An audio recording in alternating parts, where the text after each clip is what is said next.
In today's world, where money governs much of our daily lives, it's surprising how few people truly understand how money works. Personal finance is rarely taught in schools, and most people are left to figure out the hard way, through trial, error, and sometimes failure. That's what makes Rich Dad, Poor Dad by Robert Kiyosaki so powerful. It doesn't just teach financial principles. It tells a compelling personal story that brings those lessons to life. Kiyosaki grew up with two father figures, his biological father, whom he calls Poor Dad, and the father of his best friend Mike, whom he calls Rich Dad. These two men had vastly different views on money, education, work, and success. Poor Dad was well-educated, held a Ph.D., and worked a secure government job. He believed in studying hard, getting good grades, and climbing the corporate ladder. But despite his qualifications, he struggled financially his entire life.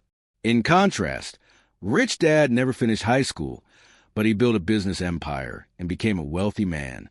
He believed in learning through experience, taking calculated risks, and most importantly, in making money work for you, not the other way around. Through conversations and life lessons from these two men, Kiyosaki uncovered 6 key principles that shaped his financial mindset. These lessons continue to transform the way millions of readers around the world think about money. Lesson 1. The rich don't work for money. This first and most important lesson challenges the idea that working for a paycheck is the path to financial security. According to Kiyosaki, the rich don't work for money. They make money work for them.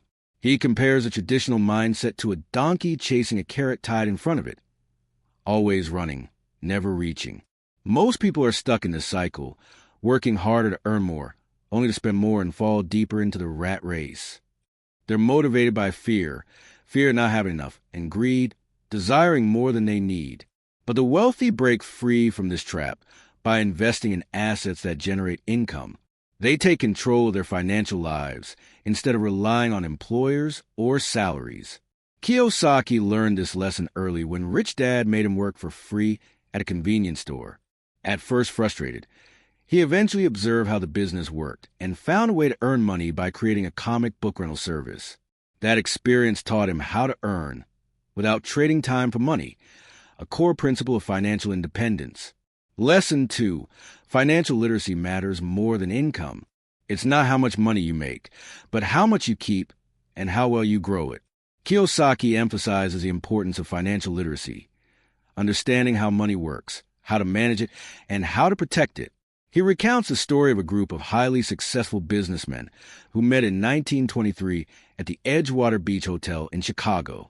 Though many were wealthy at the time, decades later, several had died broke, insane, or in prison. The lesson? Making money is not enough if you don't know how to sustain and manage it. He draws a parallel to lottery winners who often return to poverty within a few years. Without a strong financial foundation, wealth can vanish just as quickly as it arrives. Kiyosaki points out that most schools teach how to build a house, but not how to lay a solid financial foundation. Rich Dad encouraged him to focus on financial education, not just academic achievement. Lesson 3. Know the difference between assets and liabilities. The third lesson is deceptively simple. By assets, not liabilities. An asset is anything that puts money in your pocket.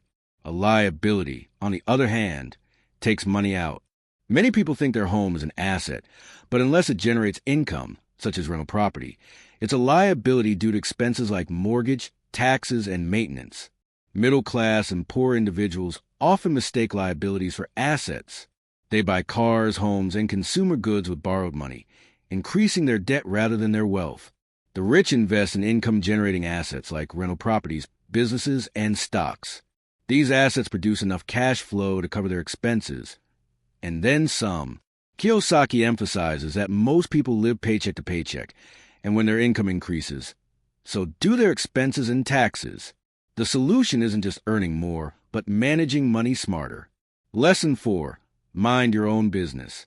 This lesson urges readers to build their own income-generating assets instead of solely working for others. Kiyosaki illustrates this with the example of Ray Kroc, the man behind McDonald's. In a lecture to MBA students, Kroc asked what business he was in. Most answered, hamburgers. But Kroc clarified that his real business was real estate, because McDonald's owned some of the most valuable land in the world. Kiyosaki points out that most people work for others. They pay taxes, working for government, make mortgage payments, working for bank, and work jobs to pay bills, working for corporations. True financial freedom begins when you prioritize building your own business, even if it starts small: investments, real estate, side projects, anything that generates passive income. Lesson 5. The rich invent money. Wealthy people don't wait for opportunities. They create them.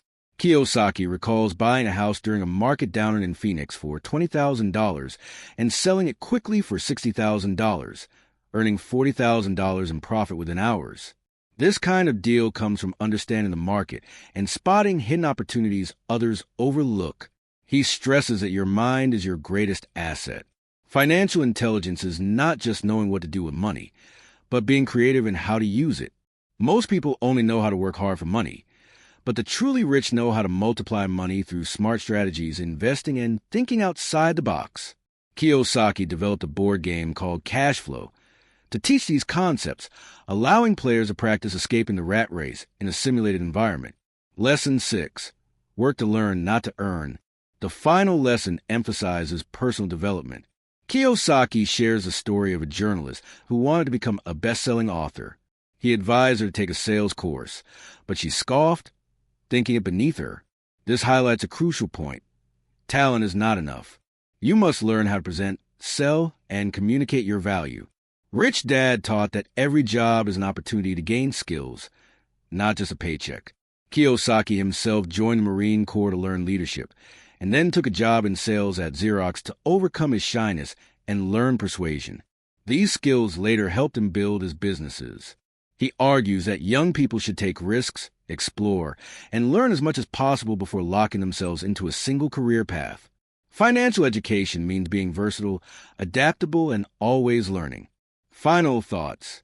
Ultimately, Rich Dad, Poor Dad is more than a book about money. It's about mindset. The greatest difference between the two dads in Kiyosaki's life wasn't their income, but their thinking. One viewed money with fear and scarcity. The other saw it as a tool and opportunity. This difference in mindset is what separates the rich from the rest. Kiyosaki urges readers to take responsibility for their own financial future. Don't depend on employers, governments, or luck. Invest in yourself, especially in your mind, because it's the strongest asset you'll ever own. Learn, apply, take risks, and don't stop growing.